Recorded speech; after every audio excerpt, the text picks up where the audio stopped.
A very, very good morning to you. And again, if you're just tuning in, today is World Water Day.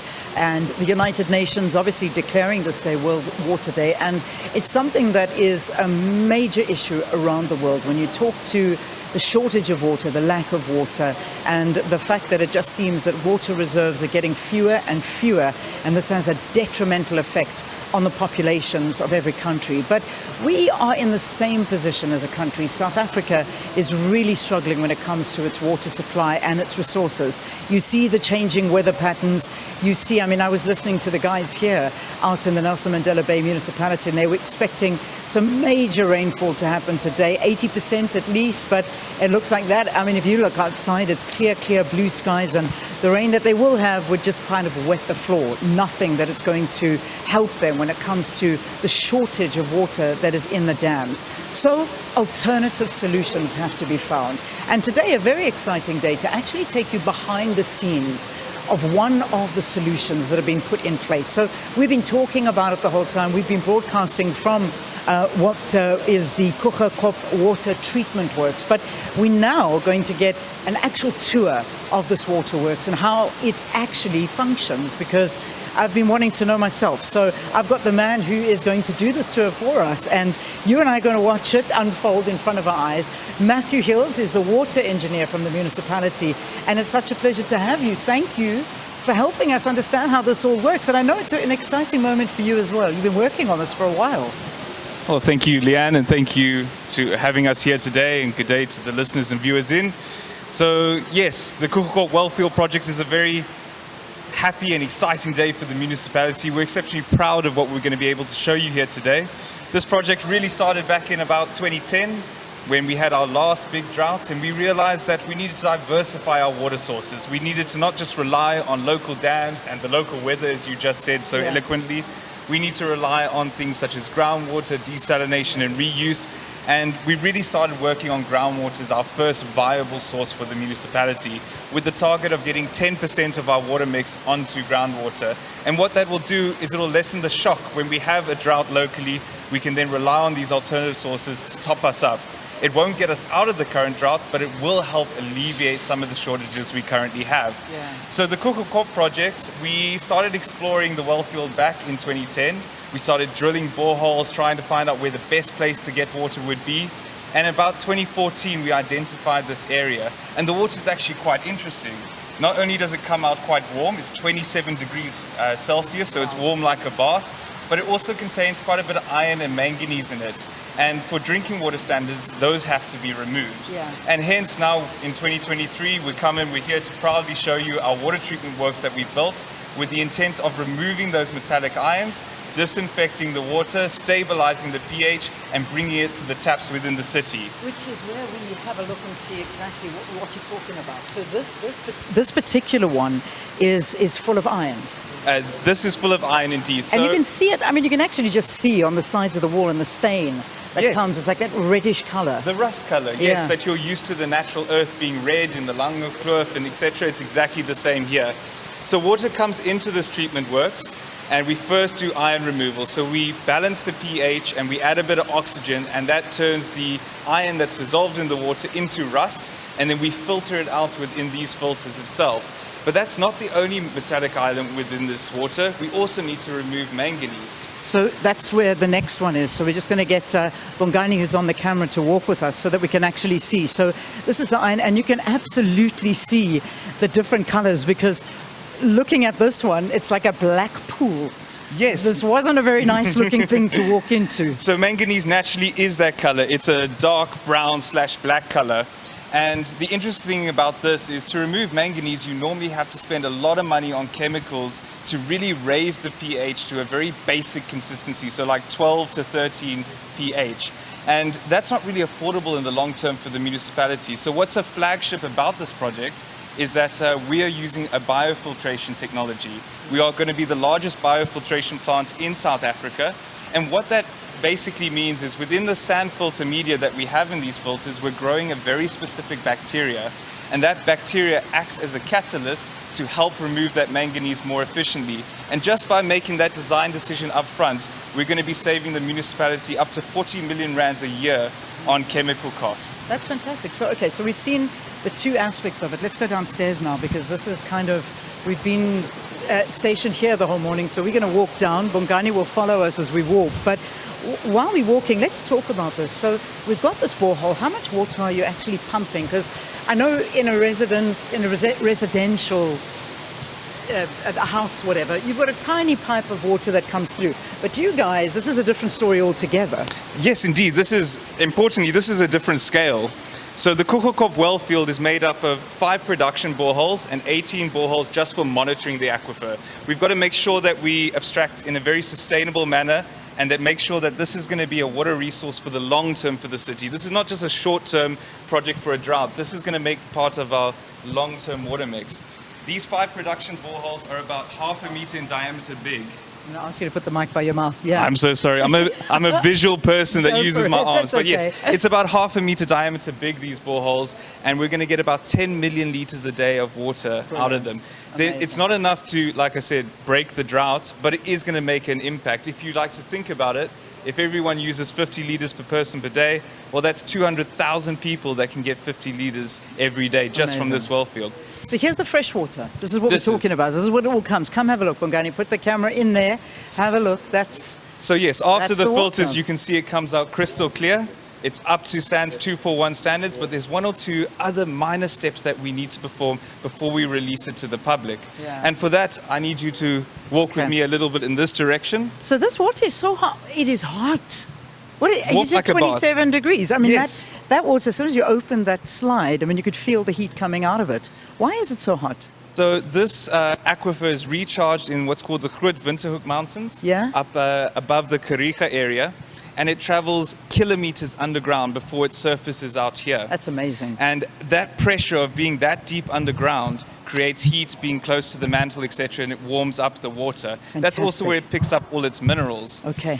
And Great. what we're doing here is that water actually goes out to sea normally. Yeah. In fact, there's historical records of sailors collecting water out in the sea without coming onto land. And that's because fresh water floats on top of seawater. Oh, wow. But That's fascinating. in this case, we're intercepting that water and bringing it into the city. So the final real steps of the water treatment is here we have line contact tanks. So when we release water to the city, we have to make sure the pH is perfect to protect our infrastructure and to protect human health. So the water flows through these beds and naturally the pH adjusts. And then to the back left corner behind the steel and secured door is where we have our chlorine dosing system, just to make sure the water is indeed disinfected and contains some residual disinfection. So as it goes through the network, it's safe to drink. Amazing. And Friday is D-Day. Friday is D-Day, an exciting day. This starts sending it out to communities. Exactly. So just beyond the wall behind us is where all our pumps are that take this water to the city. This will be feeding what's called the Coega Reservoir. Connected to that reservoir in particular is areas within Motherwell, areas within the Colchester, Sundays River Valley, as well as, most importantly, the Coega Special Economic Zone. So that's a large industrial center for the city. It's essential that they're not impacted by this water shortage, and this project will go a long way to securing water security for them. Also within that, it then frees up the water that we were using for them to then go into Gqeberha itself. Great. And again help with alleviating the shortage we currently have. Yeah, because it's real. But come with me. I'm going to go and chat to Garth Sampson, who's from the South African Weather Service. So I think it's a nice time to get you involved in the conversation as well. Garth, welcome to Morning Live. So speak into the mic and let's figure this out, because you've got an amazing thing like this, but what we all depend on and pray for is rain, because we've got to look at those dam levels, and this is a major problem. The weather and the impact of the weather that we've been seeing over the years here, how bad is it? And what are we hoping for? Well, this region is known for droughts. The first recorded history was in 1826, when it said settlers' homes were flooded after a prolonged drought. So this is nothing new to the area. We have droughts on a regular basis. Unfortunately, as we have urbanization, more population growth, the droughts get worse and worse and worse. And if you believe and go what the advocates of climate change say, they say that your peaks will be higher and your troughs will be lower. So what that means is your floods will be worse and your droughts will be worse. And this, we have been standing now for the last 8 years in a severe drought in the Bay. And the way looking forward is not looking good. I remember it was in 2019 and we did a broadcast from, what was the name? It was in Gqeberha and it was at a dam there. That's correct, yes. Is it the Coega dam? Which one is it? Anyway, it doesn't matter. It's my can't mind remember. playing tricks on me. But I've never been more disheartened and terrified when I stood inside a dam that had absolutely no water. And this was the reality of an area that had not had rain for so long, and it was desperate. And the reality is that the dams around this area are going through, they're not quite empty, but the levels are frighteningly low. Well, on Monday morning, I stood in the base of the Gqeberha Dam. It looks like the middle of the Kalahari. Yeah. I don't know how the metro is extracting water out there. They are performing miracles because there's just no water. There's just no water. Yeah. And if you see where the tower is and where the intake is, that dam has never been lower than 16.5%. Yeah. And now it is flat on the ground. It is terrible. It is disheartening, and we are moving to winter, and winter is our rainy season. Yeah. And the long-term forecasts are not looking good for this winter. Yeah. So we are hoping for an anomaly that something just breaks and the doesn't. heavens open and Yes. feed the land, because that's Yeah. what you need. Yeah, but the problem is we are getting small amounts of rainfall. 10 mils here, 20 mils there. It does wonders for vegetation. That's why Because that's why you call this a green drought. That's it. And that's important to note, because I mean, when you come here, it's lovely and lush and green, and you think, what do you mean there's no drought here? It looks beautiful. But that's the problem. That is the problem. Everything we got that little bit of rain. Our water tanks are filling up nicely every now and again, but there's not enough water to fill the dams. And to fill the dams, we need a minimum of 50 mils in 24 hours. Over the Langkloof to top the dams up, and we're just not getting. We're getting this 30 mils, 20 mils, and we're just not getting the big one.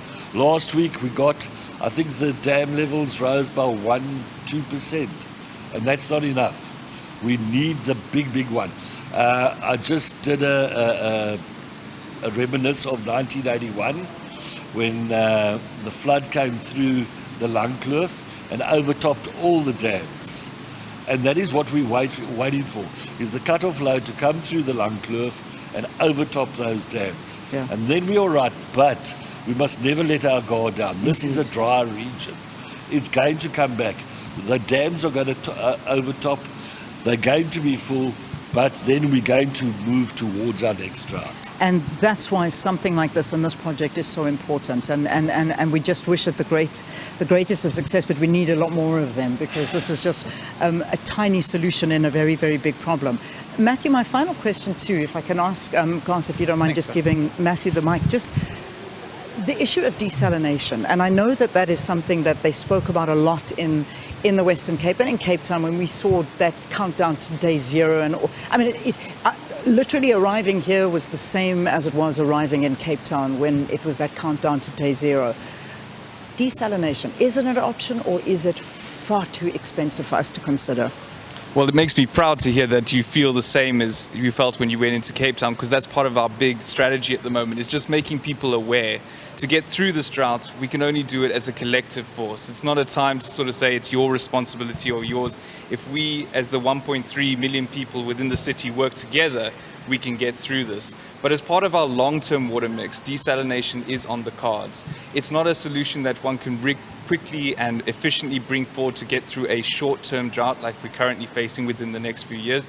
But as part of the long-term water security for the business, for the industry, for the citizens of the city, we do have a plan to bring it into that water mix. All right, guys, thank you. Thanks for talking to us and good luck for Friday. I hope it all goes according to plan. Talking to us was Matthew Heels, who's a water engineer with the municipality, and of course, Gart Sampson praying for a miracle, for lots and lots of rain to come down. He, of course, is from the South African Weather Service. Let's take a break here on the program. There's still, of course, your news headlines and sports, and we'll bring you a lot more from this area in the Nelson Mandela Bay municipality on this World Water Day.